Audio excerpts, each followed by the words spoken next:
আসসালামু আলাইকুম। আমরা আমাদের শরীরের জয়েন্টের বিভিন্ন মোবিলিটি বাড়ানোর যে সিরিজটা চলছিল, আজকে আমরা নতুন একটা সিরিজ শুরু করছি।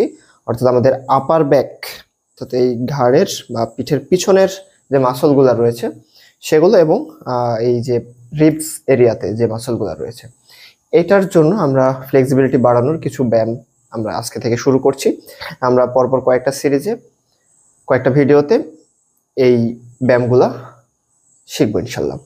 তো এখন আজকে প্রথম দিন আমরা যেটা শিখবো, আপার ব্যাক অর্থাৎ পিঠের মাসলগুলোকে স্ট্রেচিং করা। তো এটার জন্য প্রথমে এইভাবে এই পজিশনে চলে আসব। এখান থেকে আমরা কোমরটা নিচে নামাবো, এইভাবে মাথা উপরে উঠবে, তারপরে আস্তে আস্তে আবারও এইভাবে আসবো, আবার উপরে, নিচে। এইভাবে আমরা কয়েকবার করব। আমরা কয়েকবার প্র্যাকটিস করি। 1 2 3 4